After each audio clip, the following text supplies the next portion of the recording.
Ooh, that's nice. Ritual Beast at the South America World Championship qualifier. Oh, and Mirror Master Sprite. That's a cool deck. No. And then Moon of the Closed No, Sky. I think it's to be expected that the Fiendsmith I cards knew it was coming, but completely crack. The fact that you need thought we'd have more time. The other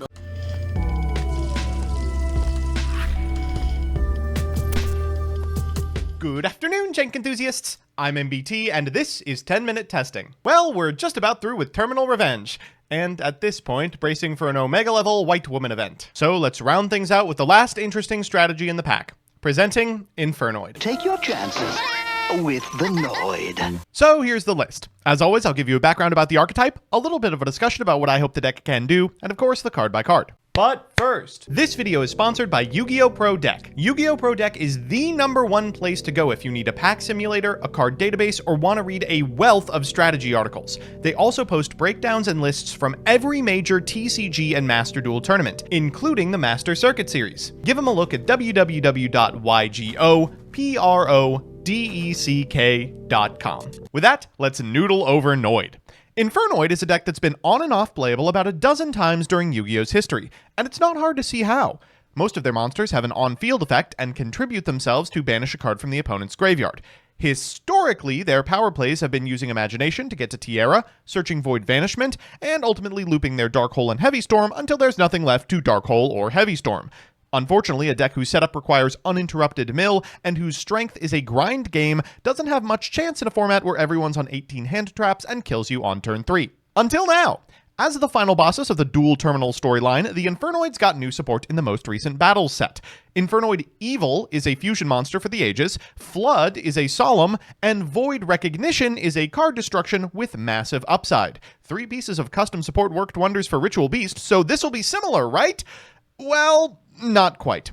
Infernoid's issues are much more pervasive. Their monsters clog the hand, their combos are interruptible, and even their new cards are confused. Evil's a really strong option, but incredibly resource-intensive outside of just drawing instant fusion.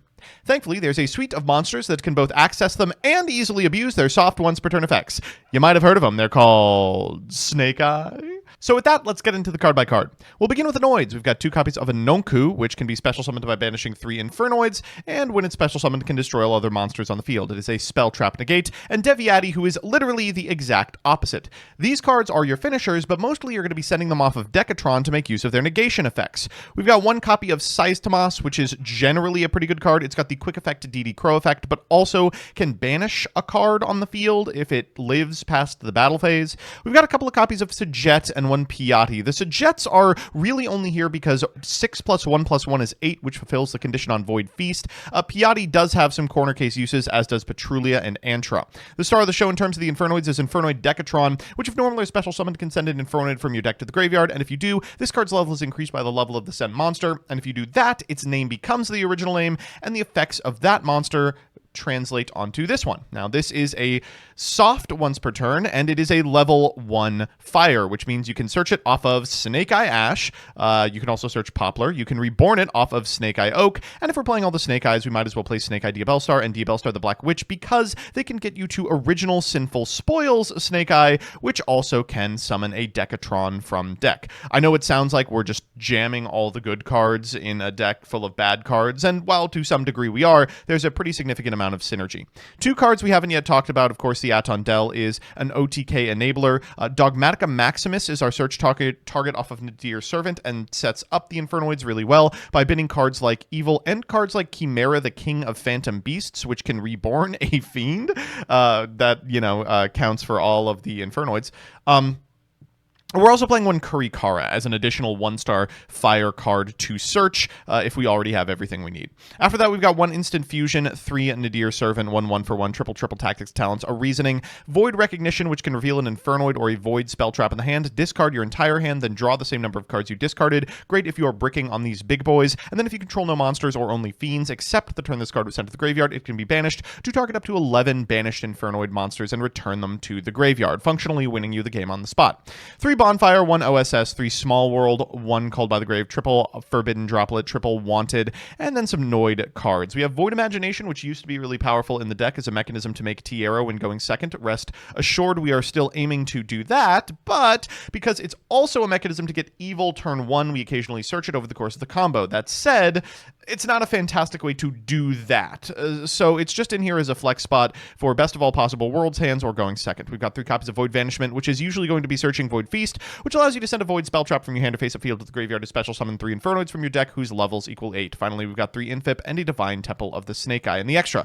We've got Tiara, which of course is a fantastic thing to summon off of an Imagination turn 2. Chimera, which I just mentioned, can summon a Fiend from the graveyard, Garura, Entis, and Evil. If this card is fusion summoned, you can banish an Infernoid from your graveyard to send Infernoid monsters with different names from each other from your deck to the graveyard equal to the banished monster's level. And if this card is sent to the graveyard or banished, you can add a Void spell trap from your deck to your hand.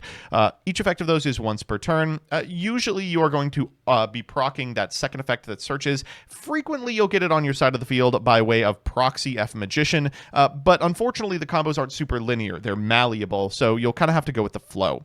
Infernoid Flood is the ultimate payoff of the Noids. 2+ monsters, including a Noid. When your opponent would special summon a monster, you contribute a monster, negate the summon, and banish the monster. And if this card is banished from your graveyard, you can banish a card in the field. If this link summoned card its owner's control is destroyed by an opponent's card, you can special summon a Noid from your deck, ignoring its summoning conditions.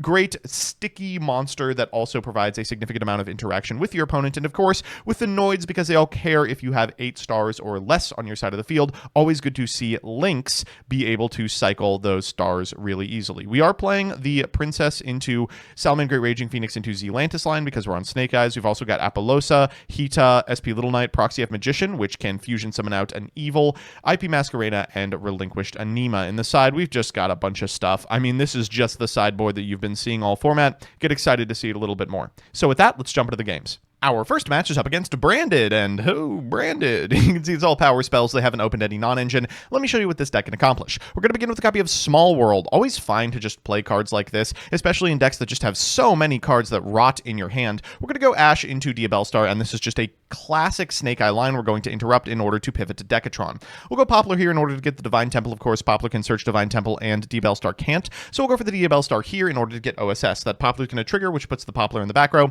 and then afterwards we can fire off the OSS, sending the Diabellstar for a Decatron. We're going to go for the effect of the Decatron in order to send a copy of Piatti to the graveyard, then Ash, sending the Decatron for an Oak. Oak can reborn a level 1 fire here. We're going to pick the Decatron, surprisingly. And then afterwards, we'll activate the effect of the Decatron in order to send an Entra. Oak is going to activate here to get Flamberge Dragon, and we will go into a Proxy F. Flamberge triggers and summons back the Decatron again. That is the 3rd activation this turn. We will send a Sajet, bring out the Piatti, and then activate the effect of the Proxy F in order to go into Evil. Evil here is going to banish the Piatti. We're going to mill a ton of cards and go into IP Masquerena. From here, we can trigger the effect of the Evil for a Void Vanishment, into Promethean Princess, into Sajet, into Deviati, into Promethean Princess, bring back the Snake Eyes Flamberge Dragon. Let's set that Masquerade in the back row, go into Flood, activate Vanishment, use the effect, pitching in a Nonku in order to grab a Feast, activate the effect of the Wanted, draw a card off the top of our deck, and set 2. Looks good to me. Our opponent draws for turn. We're going to begin with a Snake Eyes Flamberge Dragon. We'll get that Masquerade to our side of the board, and they are going to lead with a copy of Fusion Deployment. We'll fire the Feast now while we still can. We only have 2 zones, so we're going to go Size Tomas and Decatron. Then a Point of Resolution, we're going to go ahead and activate the effect of the Decatron and send a copy of Deviati to the graveyard. They'll go Thrust here for Triple Tactics Talents and then activate the effect to Take. We will just let that happen. They go for the Deviati. We're going to Infip the Deviati, and then afterwards we'll activate the effect of the IP Masquerena in order to make SP Little Knight. We'll activate the effect, and SP Little Knight really trades for Cartesia very favorably because you activate the effect, they chain, and then you chain, and it doesn't resolve. We'll go for Flamberge here in order to summon 2 monsters back to our side of the field. We're going to go Oak, bring back the Evil, as well as Poplar in order to get that OSS back in our grip. Our opponent's going to go to the battle and walk over the Decatron, then in main phase 2 go for a Luber. Unfortunately, they are going to be able to resolve the effect of Branded Fusion, but they go for this Albion, which means that we can activate the effect of the Size Tomas to tribute and banish this copy of Fallen of Albaz, forcing them to go into Muddragon and us to trigger Evil in order to get Void Recognition. They will go Branded Opening in order to grab the effect of Despian Tragedy and then just scoop them up. Oh, congratulations! Your DD Crow deck beat Branded uninterrupted. Okay. For game 2, we're playing against Voiceless Voice, and you can see they've drawn interaction. This could happen. Our grip, of course, is stellar. We're going to begin with a copy of Diabellstar, sending this copy of Size Tomas, and down comes the Infinite Impermanence. Okay, let's go for the OSS here. We're going to go ahead and grab an Ash. We'll activate the effect of the Ash in order to grab from deck to hand a copy of Decatron. We haven't normaled yet, so we'll Decatron in order to send to the graveyard a copy of Piatti. We will activate the effect of the Ash to go into Oak and trigger the effect of the Oak in order to bring back the Decatron, and here we're going to trigger the effect of the Decatron again. That's going to send from deck to graveyard a copy of Entra. We'll bring back this copy of Size Tomas, and then afterwards we could go into Flamberge Dragon, into IP Masquerena, trigger the effect of the Flamberge, and ooh, this is kind of rough. We'll activate the effect of the Decatron, and before we can get the negate online, down comes Nibiru. Really opportune moment for it. Okay, well, unfortunately for our opponent, we've also opened a Deer Servant. So we're going to send a copy of Garuro, we'll draw a card, and we'll grab a Maximus to hand. We'll bring back this Anonku, activate its effect in order to overlap the board, and then we'll go for Maximus. Maximus effect, we're going to send to an Evil and a Chimera. They're going to send Entis and Herald. Oh, right, activating Maximus against the Voiceless Voice player may not have been the smartest move, but we can go Vanishment here, pitch this copy of Infip in order to grab Void Feast, and then we'll set that and pass back to our opponent, hope they don't have an Ash in the grip. They don't, we will go Void Feast here to summon Decatron, and Sajet. Then we'll trigger the 2 Decatrons in sequence in order to get both a monster and a spell trap negate. Our opponent's going to lead with a copy of Saphira. We will activate Sajet to banish the Saphira. I don't really care about the ad, but I do care about the ritual summon. They're going to go Barrier of the Voiceless Voice. We will just go ahead and negate that. And then afterwards, we're going to activate the effect of the Chimera to bring back the Decatron, and then in a new chain, send a copy of Deviati. They're going to go low into Anima effect. Okay, that's going to chase out the negation there. And then afterwards, they are going to pass. We should be able to kill them from this position. Oh, especially with that off the top. We'll go for the OSS here in order to grab Ash, and then afterwards, we're going to go to a Hita. We will make Sajet. We will make Deviati. We'll activate the effect of the Evil, and we'll grab ourselves a Void Vanishment. Let's normal summon Snake Eye Ash, activate the effect, and grab ourselves a Poplar. Poplar effect here, we're going to summon it, and then we'll activate its effect in a new chain in order to grab the Divine Temple. Let's go Divine Temple, and I believe this is lethal. Let's go battle. No Nibiru, so the floodgates are down. Let's get in for well over. Woof. Good stuff. So it's time for Game 3, and you know what that means, a best of 3 versus meta. Our opponent for Game 3 is playing what else but Fiendsmith Snake Eye. Get excited to see a lot of this deck. They've opened pretty poorly, and though they've won the die roll, 4 hand traps is not really where you want to be. We're going to lead with a copy of Decatron that's going to be met with an Ash Blossom. Okay, we'll go for Diabellstar next. That's going to be met with, unsurprisingly, a Ghost Mourner and Moonlit Chill. Holy, okay, well, I guess afterwards we can go into a copy of Hita. We'll activate the effect of the Hita targeting the Ash, and then afterwards we can go into a copy of Promethean Princess. Down comes Nibiru, and I'm like, Jesus, is there anything left in the tank? We'll go Nadir Servant. Our grip is fantastic. We'll Entis to pop the Nibiru, and then we'll summon out that Maximus by banishing the Entis. We'll activate the effect of the Maximus and Valor. Holy. Okay, an Oak and a Dream. Let's see what you got. We're going to go Void Vanishment here, pitching the additional Nadir Servant, get a copy of Void Feast, and pass back to our opponent. They'll draw for turn. That's an all right one, but on the lower percentage. I don't think it's going to be able to beat Decatron. So we're going to send a Deviati and, of course, an Anonku, and our opponent's going to go to main. They're going to begin with a copy of Poplar. Obviously, we're going to negate the effect of that. It'll go to the graveyard, and then afterwards, they'll scoop.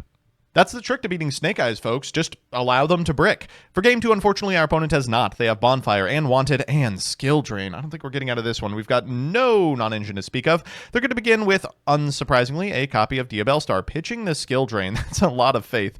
They're going to go Bonfire here in order to grab from deck to hand a copy of Snake Eye Ash. Normal summon the Ash, activate the effect. They're going to grab a Poplar. From here, they're going to activate the effect of the Poplar, summoning it. Afterwards, they're going to activate the effect of the Poplar in order to grab the Field Spell. Field Spell comes down. I bet we'll see a Snake Eyes Diabellstar. Ash here, sending the Field Spell to go into Oak, and then activating Oak in order to bring back this copy of Ash. From this position, they're just going to go ahead and go into Selene, activate the effect of the Selene and the Poplar in sequence so that they have 3 in rotation, and then they'll summon back this copy of Diabellstar. Now that they have protection in the form of Apollosa, they will go for Snake Eyes Diabellstar, and afterwards Oak, sending this copy of Poplar. That's going to get out Flamberge, at which point they can make IP Masquerena, Flamberge effect, summoning a couple of monsters. From here, they can go into Promethean Princess, activate the effect to summon back the Flamberge, go into a Raging Phoenix, into a Zelantis, into a Flamberge, into a Masquerena. Not exactly the combo that I was expecting, but still really strong. We're going to go for Wanted. Our opponent's going to go for Flamberge into Masquerena, and I guess we can try and crack through it. It seems unlikely. Let's go Diabellstar. We'll activate the effect. They're going to Apollosa. That's fine. It's just a free one for them. We'll special summon the Entra, and they will Promethean Princess, targeting the Flamberge and the Promethean Princess, but that means their IP Masquerena is going to be a lot less lethal. Let's normal summon the Ash. That also eats an Apollosa. From this position, we might be able to do it. We'll go Anima, target the Apollosa. They will allow it to happen, and we'll go SP Little Knight in order to make the Zelantis not able to pop anything in battle. We'll go Nadir Servant afterwards for Entis, targeting the IP Masquerena, and then we'll use the effect of the Maximus, summoning itself and activating its on-field effect into a Valor. We will SP Little Knight chain, and they will chain Infinite Impermanence. Ugh, man. Rough stuff. Okay, well, unfortunately, that's going to do it. So it's time for that all-important Game 3, and, well, we have a lot of really fantastic stuff to work with. Wanted, 1-for-1, Void Vanishment, but our opponent has 3 pieces of non-engine and a starter. We're going to begin with a copy of Wanted. Unfortunately, we've got a couple of cards that require us to go down on cards in hand, so we'll lead Diabellstar going down to 3. Afterwards, we're going to go for the 1-for-1, pitching this copy of Devi into a Snake Eye Ash. We'll activate the effect of the Snake Eye Ash into an Infip. Oh my god. I don't think we can do it. We will go into an SP Little Knight and pass, hoping for the best. Our opponent draws for turn. They're going to lead with the Divine Temple, setting a copy of Snake Eye, normal summon Poplar, and unfortunately, that does hose us. Let's get out of here. So we're back with the deck, and it's fine, just extremely irritating. Let's do the pros and cons. First, the pros. 1. Infernoid Evil is a phenomenal new card. The ability to mill huge amounts of Noids out of your deck and then also search a Void spell trap after means it provides ample extension and access to Deviati with minor setup. It also works with being sent from the extra, which means that Maximus can get you 3 negates off of just his effect. 2, the Snake Eye engine. It's really good. It gives you enough link material and grind game that the deck can actually accomplish plays, while also providing a way to loop Decatron and get the whole Infernoid engine off a single normal summoned Ash. And 3, the end board is ferocious. With Flood, Void Feast, and Deviati, you have 2 monster negates, a spell trap negate, and a quick effect DD Crow, alongside IP and Flamberge from the Snake Eye half of the deck. Most decks are going to struggle to break through this. And the cons. 1, it's still Noid, and it still has the Noid problem. Most of these monsters are bricks in hand. You have to play 13 of them, and you only ever really want to see them in the graveyard from milling, as the hand effects make the combos more restricted or prevent Decatron from copying effects. Playing 60 helps lessen this blow, but you still can draw hands that are Anonku, Deviati, Decatron, and are unable to make a board worth anything. 2, it's a lot more fragile to hand traps. The Snake Eye engine does help you play through them, but a well-timed hand trap or 2 can leave your board in a worthless state, or even completely lock you out of Infernoids unless you have an Adir Servant as backup. You can't really play the deck pure either, so you don't have a lot of options. And 3, a lack of mill cards like Grass, and the fear of just drawing only Infernoids means it needs a supplemental engine to loop Decatron, or fill the graveyard for it. Overall, while there is potential in Noid, it feels like you're kind of, at present, playing a worse and brickier version of Snake Eye. In time, maybe by using the Fiendsmith engine, the deck may find itself in a better position. But for now, I'd avoid the Noid. So that's that. These 10-minute testings are subsidized by, and occasionally suggested by, my patrons. So I'm going to rattle off the names of some of the higher tier ones right now. Thank you all so much. Without you, this wouldn't be possible. Slifer274, Elena Tincher, Alex Perea, Allison Elliott, Ali, Brett Henry, Canner, Seaweed, Darkmaster Zork, Derpin Dragon, Devin Senpai, DJ Elefante, FPS Lord Derp, Gravity, John Piet, Juan Cruz Avila Zati, Night Mary, Legal Rights, Lockstone, Luis Hernandez, Master of Faster, Matthew M. Derezzo, MBT Play Medolce, Mike Carlotti, N54 Lionheart, Nebula Yu-Gi-Oh!, Project Mercury, Rose Lapine, Troy Says By Erasure is Gay, Vincent Storm, Who's Nick, Wonder Waffle, Your Pot of Greed Does What, and Yuki.